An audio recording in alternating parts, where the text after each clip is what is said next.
La semana pasada el movimiento San Isidro, formado por jóvenes artistas, poetas, músicos e intelectuales cubanos, tomaron las calles de La Habana, Cuba, en un principio pidiendo la liberación de Denis Solís, sometido a juicio sumario y condenado a 8 meses de prisión por desacato, pero luego ampliando sus peticiones a una serie de demandas y actores de mayor alcance. Las manifestaciones han sido, como siempre, descalificadas y reprimidas por el régimen cubano y han llegado a escasos medios internacionales. DW quiere poner hoy la atención en lo que está pasando en Cuba y para ello hablamos ahora con Rafael Rojas, historiador y ensayista cubano residente en México. Rafael, gracias por acompañarnos. Muchas gracias a ustedes, es un placer. Ha llamado la atención la plantada de muchos cubanos frente al Ministerio de la Cultura en La Habana en solidaridad con los miembros del llamado Movimiento San Isidro, una protesta inusual en ese país. ¿Cómo describiría usted a este grupo heterogéneo de jóvenes artistas? ¿Quiénes son y qué reclaman exactamente?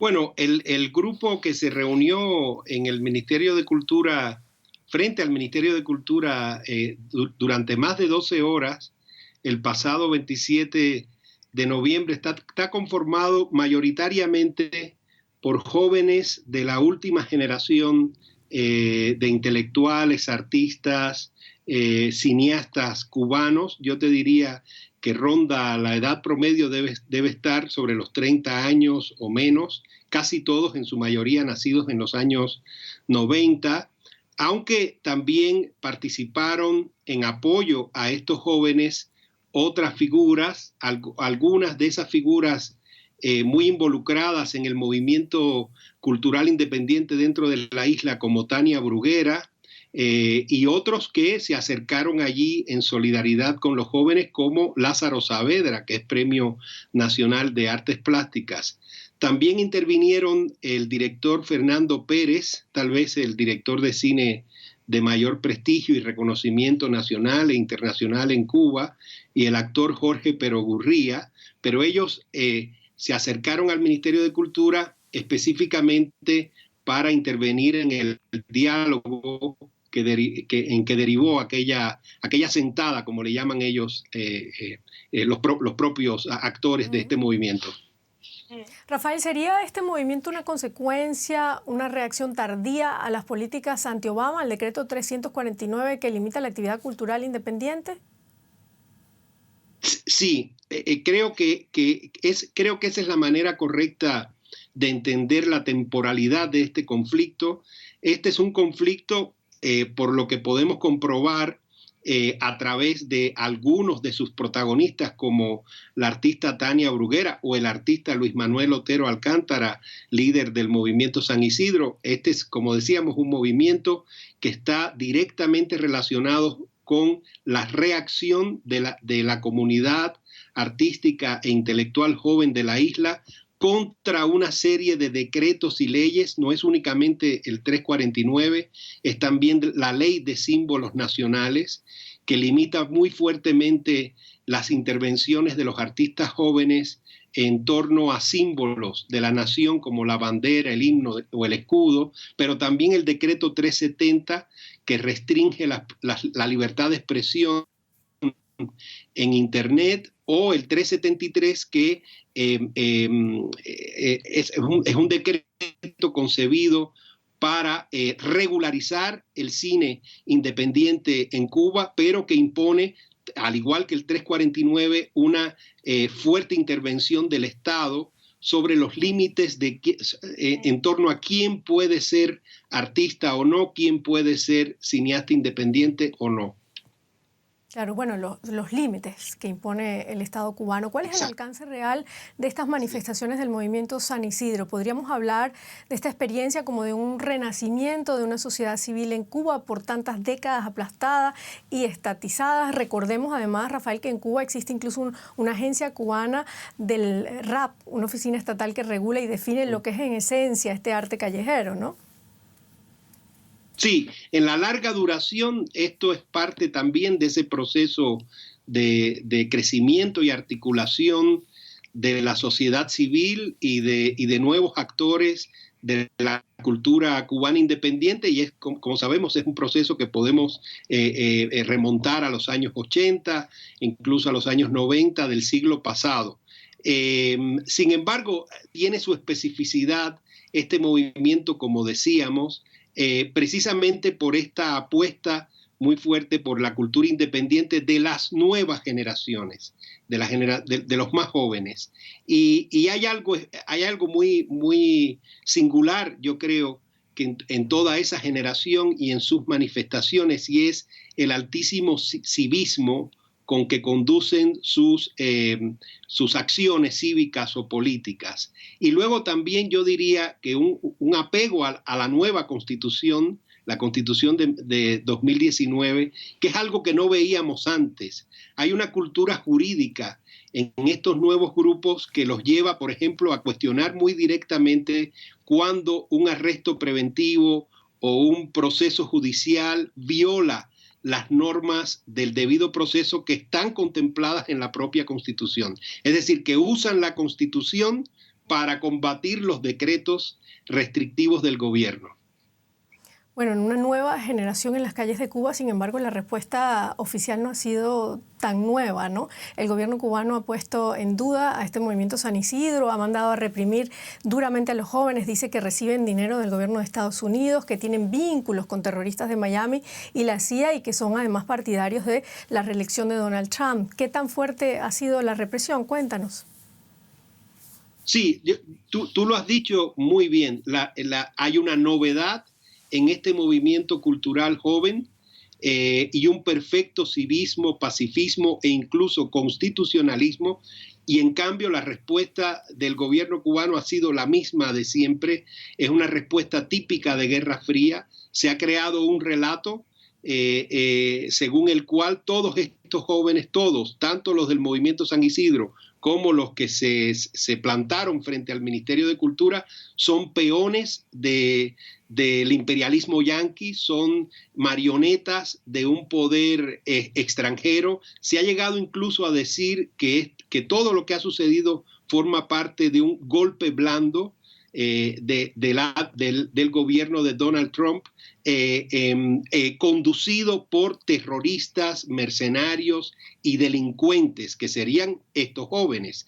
Hay algunas declaraciones de figuras emblemáticas del gobierno cubano, como Mariela Castro o el exministro de Cultura Abel Prieto, que recurren a una descalificación, incluso a una criminalización muy clara de los jóvenes al llamarlos marginales, delincuentes, chabacanos, vulgares, una serie de expresiones que contienen también un notable elitismo y racismo.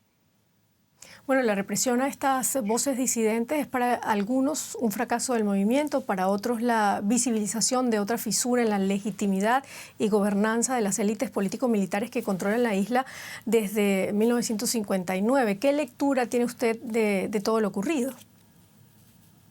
Sí, tú dices algo muy importante, que por un lado está la descalificación y criminalización de los medios oficiales hegemónicos, los fundamentales, el Noticiero Nacional de Televisión, el periódico Granma, el sitio electrónico Cuba Debate del Partido Comunista de Cuba, más todas las redes sociales de los funcionarios, ideólogos y propagandistas del gobierno que han estado súper activas durante la última semana. Pero no hay que olvidar que toda esta semana y naturalmente las anteriores, mientras estaban en huelga de hambre y sed los miembros del movimiento San Isidro, durante estas últimas 3 semanas hemos vivido un proceso de represión sistemática y casuística que a veces recurre a la detención o al arresto preventivo para evitar que algunos de estos jóvenes acudan a reunirse con otros. Otras veces se trata de interrogatorios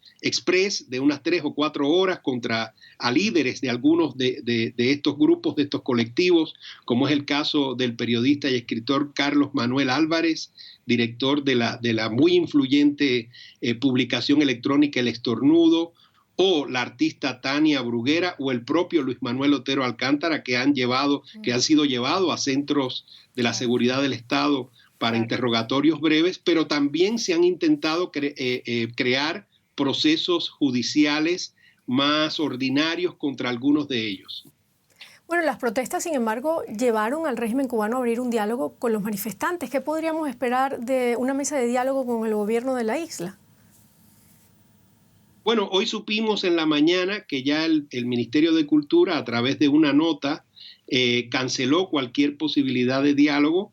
Los 30 representantes de estos cientos de jóvenes que se manifestaron frente al Ministerio de Cultura elaboraron una guía de ideas sobre garantías o condiciones. A mí me llamó la atención que en el documento que ellos le presentaron al Ministerio de Cultura hablan de ideas para dialogar con la contraparte, y ellos establecían allí una serie de premisas que podían ser aceptadas o no por el gobierno, como que hubiera presencia de medios de comunicación, tanto oficiales como independientes, en el transcurso de las negociaciones, o por lo menos en la emisión de los resultados del diálogo, porque lo que querían evitar era que sucediera lo que ha pasado en la última semana, que es que después de la reunión que tuvieron el 27 de noviembre en el Ministerio de Cultura, no apareciera la televisión nacional dándole voz únicamente a los representantes del gobierno, es decir, que ellos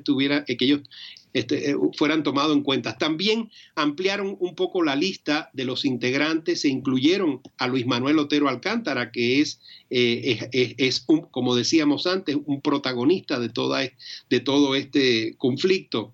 Sin embargo, hoy en la mañana amanecimos con la noticia de que el Ministerio de Cultura rechaza esas condiciones y cancela el diálogo, con el argumento que hemos leído en los medios oficiales durante toda la semana. Estos jóvenes son mercenarios, son agentes del imperialismo, no son artistas. Es una definición muy genérica.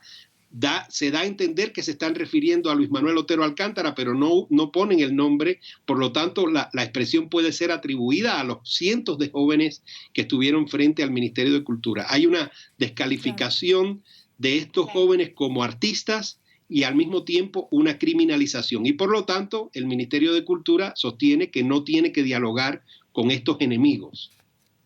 ¿Qué señales te da a ti esta decisión del gobierno cubano de no dialogar? ¿No tienen ningún interés en promover reformas o alguna apertura que permitan mayores libertades individuales a la población? En estos momentos no lo creo. El flanco por donde podrían avanzar las reformas, me parece, está en la economía, no en los derechos civiles y políticos. Y la decisión del Ministerio de Cultura de romper el diálogo me parece que va conducida a reproducir el statu quo. Estos jóvenes seguirán colocados en una condición liminar o marginal, no en el sentido peyorativo que usa la nomenclatura cubana, sino marginal en el sentido en los márgenes de las instituciones. Y por lo tanto, creo que es una decisión que lamentablemente abre las puertas para que permanezca, no solo para que continúe la deslegitimación de estos jóvenes artistas e intelectuales, sino para que continúe la represión, ¿verdad? Es como un cheque en blanco a los aparatos represivos del Estado, como diciéndoles, aquí hay una institución que es el Ministerio de Cultura que no reconoce como interlocutores a estos jóvenes. Por lo tanto, estos jóvenes pueden ser más fácilmente blanco del acoso de la seguridad del Estado. Claro, Rafael, la sociedad civil, sin embargo, amordazada por completo desde 1968, tras la llamada ofensiva revolucionaria, está reapareciendo en escena. Para la intelectual cubana Alina López, se está incubando un nuevo momento histórico allá en Cuba, pero parece muy temprano todavía, por lo que además tú nos estás diciendo, para hablar de un nuevo momento histórico. ¿Qué cree usted? Sí, muy buena observación de Alina López. Yo creo que en efecto esto va a reactivar más esa naciente sociedad civil cubana del siglo XXI. Creo que también va a tener otro impacto, que es que va a reforzar el respaldo que la comunidad intelectual y artística autorizada, acreditada dentro de la isla, le dará a estos jóvenes. Yo creo que esta decisión del Ministerio de Cultura probablemente no sea compartida por buena parte de la intelectualidad y los artistas, cineastas oficiales dentro de la isla, es decir, los más reconocidos, no solo los críticos, sino los que mantienen una relación más fluida en las instituciones. Y aquí puede estarse produciendo un quiebre o una fisura mayor. Ahora ese mismo Ministerio de Cultura que rechaza el diálogo con estos jóvenes tendrá que explicar a su propia comunidad el porqué de esa actitud intolerante. ¿Y tú crees que esta negación al diálogo pueda generar nuevas protestas en la isla? Y además, ¿qué tan importantes son en este momento los movimientos, las voces disidentes al interior del país?